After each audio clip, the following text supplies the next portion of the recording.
Bismillahirrahmanirrahim. Assalamualaikum warahmatullahi wabarakatuh. Bismillah, alhamdulillah, wassalatu wassalamu ala habibillah Sayyidina Muhammad ibn Abdullah wa ala alihi wa sahbihi wa mawalah. Subhanaka la ilma lana illa ma 'allamtana innaka antal alimul hakim. Wala haula wala quwwah illa billahil aliyyil azim. Allahumma rabbi syrah lana sudurana wa yassir lana umurana wahlul 'uqdatam min alsinatina yafqahu aqwalana. Allahumma fakkihna fid din wa 'allimna at-ta'wil. Allahumma alhimna marashida umurina wa a'idhna min syururi anfusina birahmatika ya rabbal alamin. Walhamdulillahi rabbil alamin. Alhamdulillah summa alhamdulillah. Apa khabar sahabat-sahabat semua? Salam pertemuan dalam Hayati Quran siri yang ke-657 bersama dengan saya Umar Aziz. Pertemuan di mana kita akan berkongsi sepotong dua ayat daripada Al-Quran yang kita boleh ambil sebagai ibrah dan pengajaran untuk kita bawa dalam kehidupan seharian kita, insya-Allah. Ahlan-ahlan kepada sahabat-sahabat semua, Alif Sofia, Ummi Abi, Aira yang saya perasan di ruangan TikTok, di FB pula. Ahlan-ahlan Kamiza Muhammad Amil, Fatimah Cik Mat, Jamila Ihsan, Kamiza Muhammad Amil, Marwani Ahmad, Zimahdun, Muhammad Hardi, Fauziatun Mad Isa, Bunga Lawang, Habibah Suib, Siti Zabidah Hasan, Ali Muhammad Razif, Jamiah Abdul Rahman, Rin Khairil, Ummi Madiha, Bunga Lawang, Safia Sapian. Terima kasih banyak-banyak Kak Jamilah Ihsan, Nazlina Sanin, Fatimah Cik Mat, kemudian Nur Azizan Pandak Hasan, dan juga Rozana Aziz, Jura Azlin Sufian, Nur Zalifa, Fida Ida, Siti Zarah, dan juga Aziza Muhammad. Ahlan-ahlan kepada sahabat-sahabat semua. Apa kata kita mulakan pertemuan kita dengan kita perbetulkan dahulu niat kita, supaya kita boleh mendidik diri kita. Apapun yang kita lakukan adalah kerana Allah Subhanahu wa ta'ala. Nawaitu ta'alluma wa ta'lim wa tadhakkura wa tadhkir wa naf'a wal intifa' wal ifadata wal istifada wal hatha ala tamassuki bikitabillah wa sunnati rasulillah sallallahu alaihi wasallam wad du'a'i ila al-huda wad dalalati ala al-khair ibtigha'a wajhillah wa mardatihi wa qurbih wa thawabih. Amin amin ya rabbal alamin. Mohon jasa sebagai sahabat-sahabat untuk bantu share, bantu untuk kongsi, bantu untuk sebar luas. Mudah-mudahan lebih ramai yang beroleh manfaat. So far jelas ke? Tadi sebenarnya saya dah live dah sekejap dekat Facebook, tapi tak keluar muka, hanya dengar suara. Lalu adakah okey setakat ini? Harapnya adalah okey, insya-Allah, di FB dan juga di TikTok. Lalu hari ini kita nak melihat kembali, kita tak sempat habis semalam, ayat yang ke-48 daripada surah yang ke-8 Al-Anfal. Terima kasih kepada yang memberi maklum balas jelas dan lain-lain. Maka Al-Quran menceritakan kepada kita ayat 48 tentang tipu daya, tentang bagaimana syaitan menyesatkan manusia. Maka firman Allah Subhanahu wa ta'ala, wa idh zayyana lahumus syaitanu a'malahum. Allah ingatkan kepada kita, wahai manusia, ingatlah bagaimana syaitan memperhiaskan kepada mereka, iaitu orang-orang musyrikin Mekah dalam peperangan Badar. Apa yang syaitan hiaskan? A'malahum, amalan buruk mereka kelihatan baik. Dan kita dah baca dah semalam beberapa ayat sebagai panduan tentang apakah maksud syaitan memperhiaskan amalan buruk menampak baik. Maka kita telah lihat daripada beberapa surah, mungkin ada yang kali pertama join. Contohnya daripada surah yang ke-43 Az-Zukhruf ayat yang ke-36 dan 37. Maka orang-orang yang syaitan menampakkan amalan buruk jadi baik, amalan dosa nampak seperti pahala, maka Allah ceritakan mereka pada waktu itu adalah orang-orang yang berpaling daripada mengingati Allah, berpaling daripada kebenaran. Maka Allah izinkan syaitan untuk menguasai manusia ni. Dan bila syaitan menguasai manusia, apa yang terjadi? Kita boleh lihat ayat tu, sebab kita dah baca dah semalam ayat ni, surah 43 ayat 36 dan 37. Maka pada waktu itu syaitan akan menjadikan orang tu tengah buat dosa, maksiat, langgar perintah Allah, wa yahsabuna annahum muhtadun, dan dia sedang menyangka yang dia sedang buat baik. Dahsyat. Pada waktu itu tipu daya, hasutan yang dilakukan oleh syaitan. Penting untuk kita berhati-hati dan penting untuk kita kembali kepada Allah Subhanahu wa ta'ala. Perlu berhati-hati. Maka ini adalah cara syaitan. Dan ini pun kadang-kala apa yang dibuat oleh kuncu-kuncu syaitan daripada mereka yang menyebarkan ajaran sesat. Pada waktu itu mereka tarik orang kepada kesesatan, bawa orang kepada kesesatan. Namun pada waktu itu mereka menggunakan Al-Quran contoh untuk makna yang salah. Mereka pada waktu itu anggap orang yang ikut ajaran sesat mereka seolah-olah mereka berada di atas kebenaran. Orang yang lain semuanya pada waktu itu jangan dipercayai. Maka ini adalah da'iyah, kuncu-kuncu syaitan juga. Memperhiaskan amalan yang buruk nampak baik, sampai ke tahap orang yang buat amalan buruk itu wa yahsabuna annahum muhtadun, mereka menyangka mereka berada di atas petunjuk dan kebenaran. Dan ini adalah golongan yang rugi. Orang yang dia hidup, dia sangka dia buat baik, tapi sebenarnya tidak.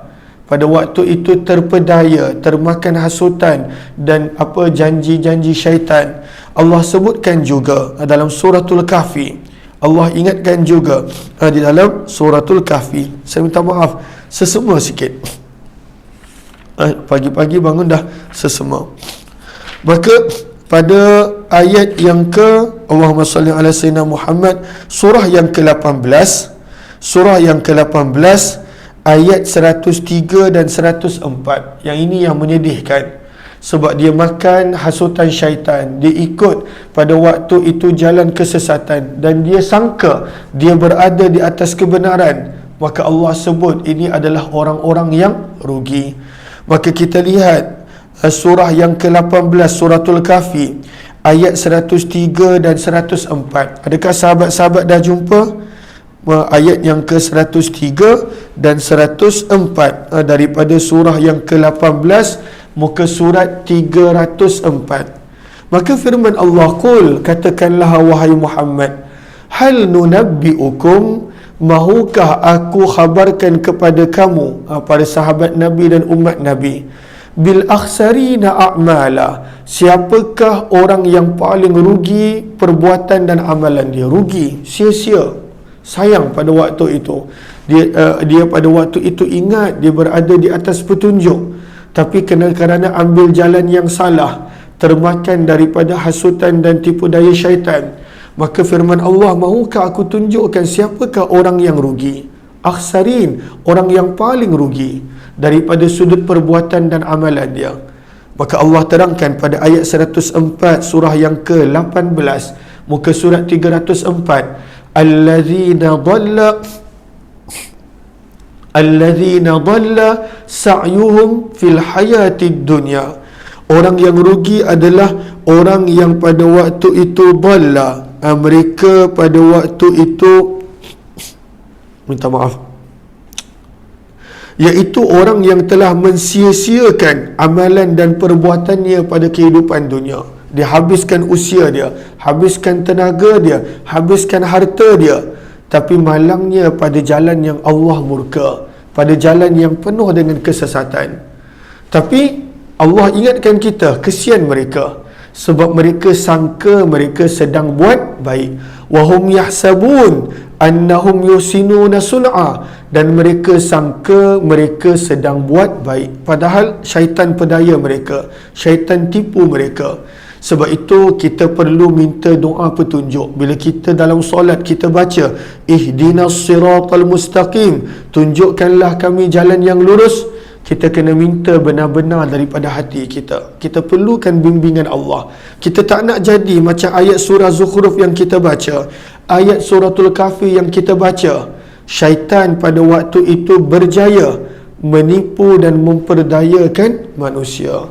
Sebab itu kita kembali semula kepada ayat yang ke-48 daripada surah yang ke-8 Al-Anfal. Firman Allah, wa idh zayyana lahumus syaitanu a'malahum, dan ingatlah apabila syaitan telah memperhiaskan untuk mereka, iaitu orang-orang Quraisy Mekah, a'malahum, amalan perbuatan jahat mereka. Syaitan hias, syaitan nampakkan baik, syaitan nampakkan bagus, syaitan nampakkan mereka yang berada di atas jalan petunjuk, Nabi sesat, alhamdulillah.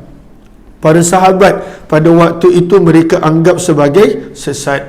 Dan ini yang dinukilkan di dalam riwayat dalam tafsir Al-Wasit li Tantawi.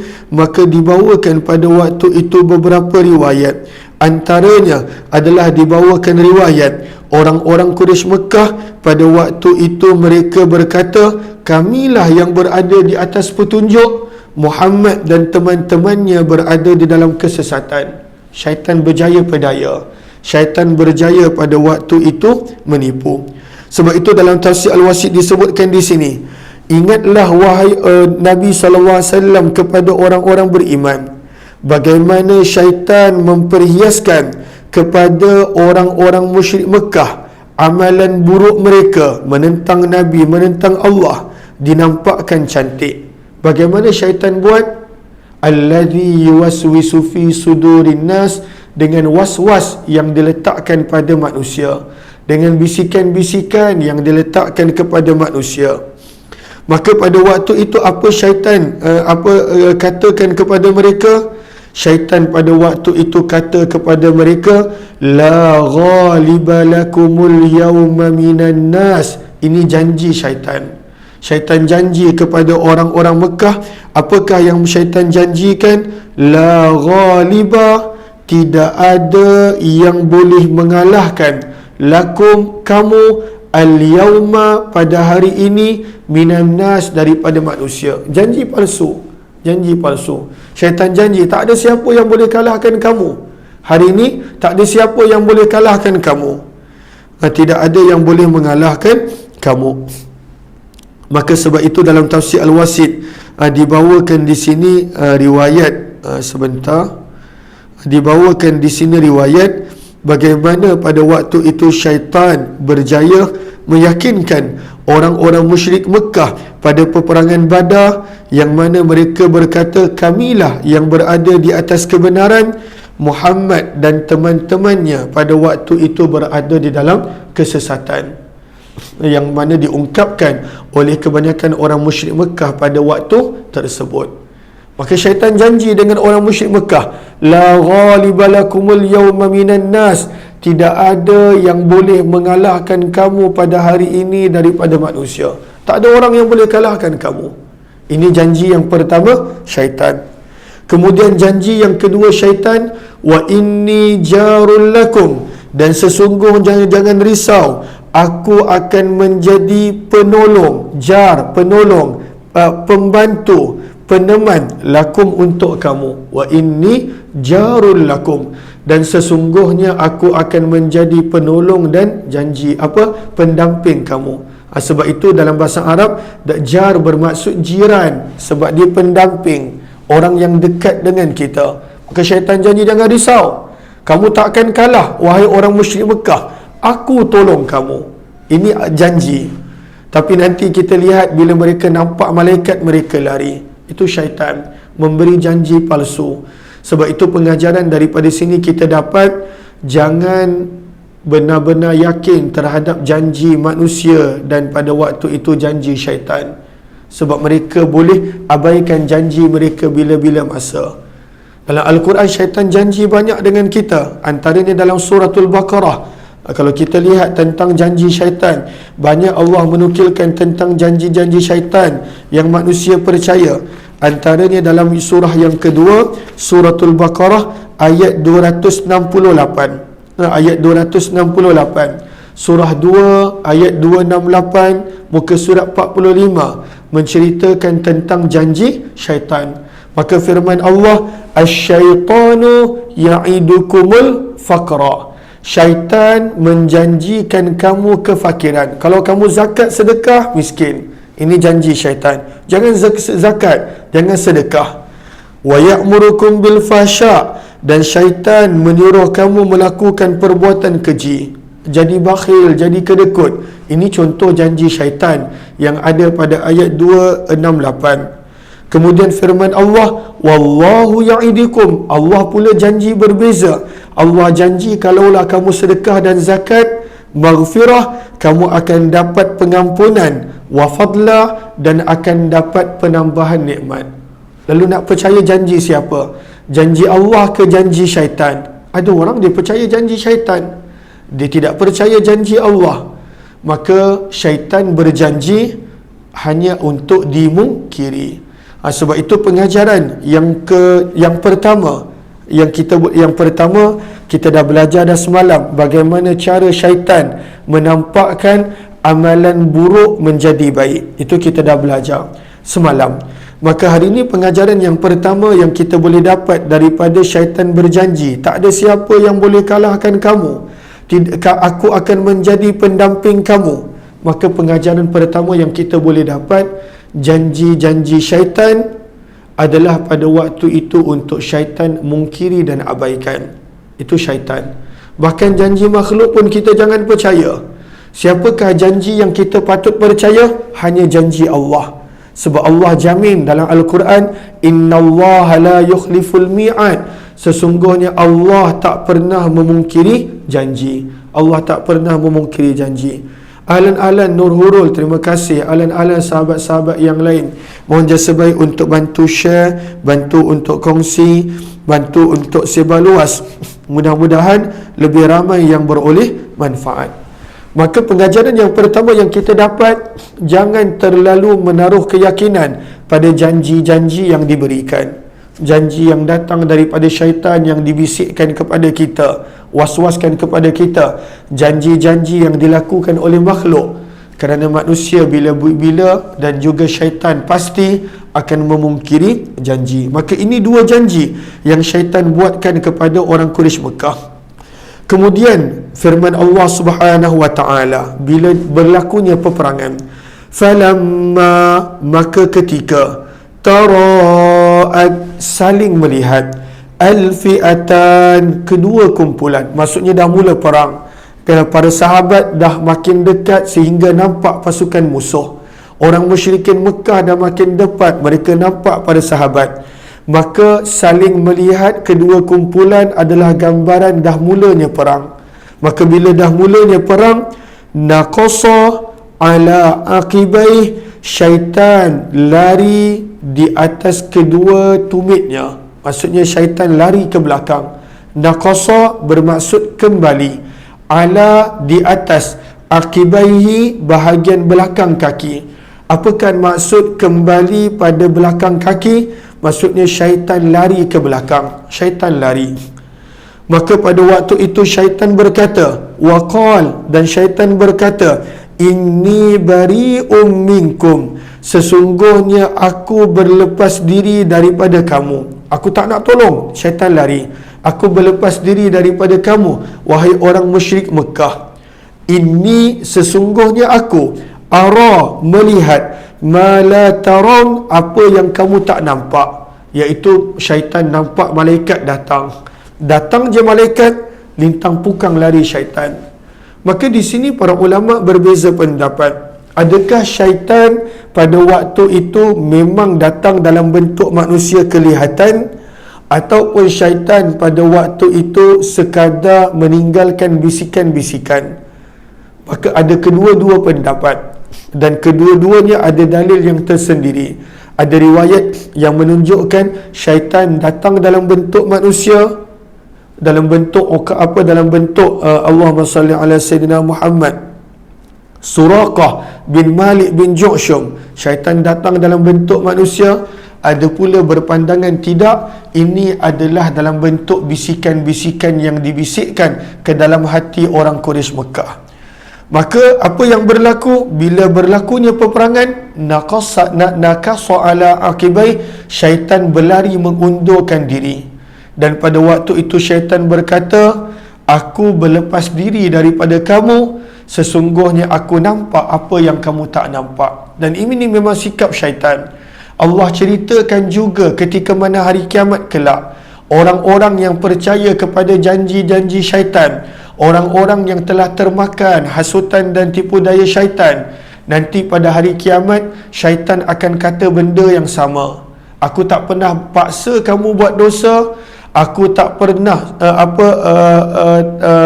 paksa kamu melakukan maksiat, maka aku berlepas diri daripada apapun tuntutan yang kamu ada kepada aku. Kita boleh lihat ayat dia.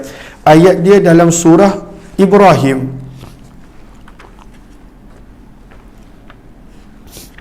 Surah Ibrahim, surah yang ke-3, surah yang ke-14. Surah yang ke-14. Ayat yang ke-22. Ayat ni panjang. Ayat yang ke-22. Muka surat 258. Ini hari kiamat pun sama. Dekat dunia pun Allah tunjukkan gambaran dia dalam peperangan Badar. Syaitan janji macam-macam, lari. Dan dia siap kata lagi, aku berlepas diri, aku tak ada kena-mengena dengan kamu. Dan ini pun kadang-kala pengajaran untuk kita. Sahabat-sahabat, teman-teman yang so-called kita panggil best friend, kawan, bila kena uji, lari semua. Bila pada waktu itu berlaku sesuatu benda kepada kita, lari semua. Ini pun berlaku dekat dunia. Tapi kadang-kala ada orang yang masih tak nak mengambil pengajaran. Kawan-kawan yang ajak dia buat maksiat, buat benda tak elok, langgar peraturan dan sebagainya, bila kena tangkap dekat dunia, bila kena uji kat dunia, lari semua. Yang mana inilah sikap syaitan. Janji macam-macam, tetapi akan meninggalkan seseorang itu bersendirian. Maka firman Allah, gambaran pada hari kiamat pun sama. Maka pada ayat yang ke-22 surah yang ke-14, muka surat yang ke-258, firman Allah, wa qala syaitan, dan berkatalah syaitan, lamma, apabila qudiyal amru, telah diputuskan urusan. Allah dah tentukan siapa ahli syurga, Allah dah tentukan siapa yang perlu ke neraka. Maka pada waktu itu syaitan akan bercakap. Apa syaitan akan cakap? Innallaha wa'adakum wa'dal haq. Sesungguhnya Allah telah berjanji kepada kamu dan janji Allah benar. Waktu tu baru dia cakap. Dekat dunia ni dia cakap berbeza. Allah berjanji pada waktu itu dengan janji yang benar. Wa wa'adtukum, aku pun dulu kat dunia ada macam-macam janji kepada kamu. Syaitan mengaku, wa wa'adtukum fa akhlaftukum, dan aku mungkiri semua janji aku mungkiri. Wa ma kana li alaikum min sultan, dan tidaklah aku mempunyai apa-apa kuasa ke atas kamu. Maksudnya aku tak ada paksa pun. Aku tak ada paksa kamu buat dosa. Aku tak ada paksa kamu buat maksiat. Aku tak ada paksa, kata syaitan, untuk kamu lawan Allah. Aku tak ada paksa pun. Wa ma kana liya alaikum min sultan, dan tidaklah aku berkuasa ke atas kamu.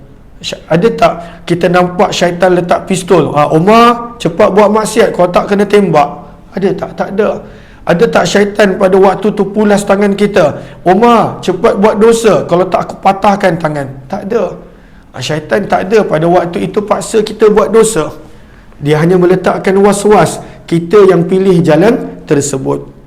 Maka kata syaitan, aku tak ada paksa. Illa an da'autukum, kecuali aku hanya ajak kamu. Fastajabtum li, kamu terima ajakan daku. Maka syaitan pada waktu itu nak membebaskan diri daripada semua tuntutan-tuntutan manusia di hadapan Allah. Manusia kata, ya Allah, syaitan ni yang buat aku jadikan aku jahat. Syaitan kata, tak ada, aku tak paksa, aku hanya ajak, dan kamu yang menyahut ajakan aku.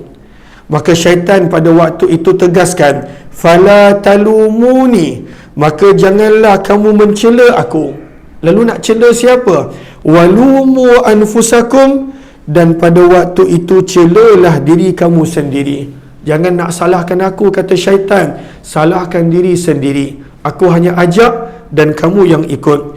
Ma ana bimusrikhikum, aku tak boleh tolong kamu pada hari ini. Wa ma antum bimusrikhi, dan kamu pun tak boleh tolong aku.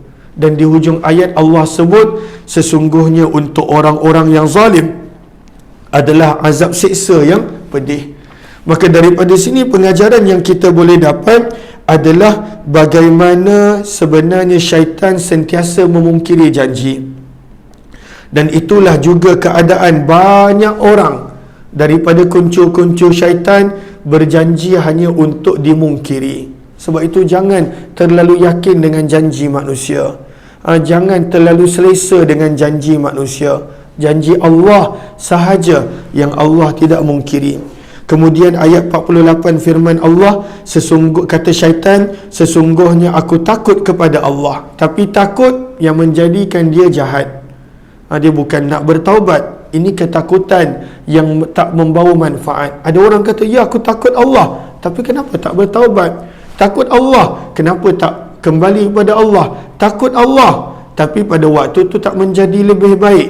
Ketakutan sepatutnya membawa kepada kebaikan dan ketakwaan.